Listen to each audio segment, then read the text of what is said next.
ఒక దిక్కు యుద్ధం వచ్చింది. సైనికులు మన తెగు ఏందో చూపిస్తురు. ప్రతిపక్షాలు అధికార పక్షాలన్నీ ఒక్కటై మనల్ని మనకు ఎన్నన్నుండొచ్చు, మన మీద ఎవడన్నొస్తే వాటి పళ్ళు రాలగొట్టంది ఊరుకోరు అని కొట్లాడుతున్నారు.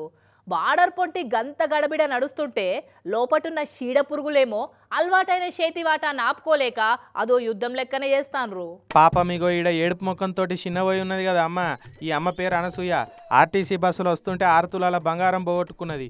గట్టెట్లా పోయిందంటే మెదక్ జిల్లా వెల్దుర్తి నుంచి నర్సాపూర్కు బస్సులు వస్తున్నదట. ఇక వస్తుంటే ఆయనతో బ్యాగులు ఉన్న బంగారం ఎవడో తప్పదీసిండట. అంతేనా అమ్మా? 6 తులాల బంగారం కొట్టేసి ఆర్టీసీ బస్సు దిగినాక బ్యాగులో చేయి పెట్టి చూస్తే బంగారం గొలుసు లేదని ఎరగబట్టి ఆయనతో గుండెల్లో బండెత్తేసినట్టు అయిపోయింది. ఆ రందితోటి ఏడ్చుకుంటేనే పోలీస్ స్టేషన్ వచ్చింది.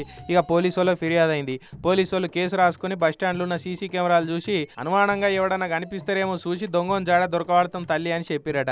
చూడురి పాడు రోజులు ఎట్ట దాపురిచ్చినాయో. మెడలేసుకుంటేనేమో ఏ నెల తక్కువడు ఎటు నుంచి వచ్చి ఎంపకపోయేది తెలుస్తలేదు. అట్లని బ్యాగులో దాచుకొని పోతే కూడా చక్కెర ఉన్నది చీమలు పసిగట్టినట్టు పసిగట్టి ఇట్లా దోసుకపోవటే. బ్యాంకు లాకర్లలో పెట్టుకున్న దానికే డోకా అవుతున్నది. ఇక బ్యాగులో దాచుకున్న దాన్ని ఎవరు అడుగుతారు అని అంటారు కావచ్చు. అది కూడా నిజమే.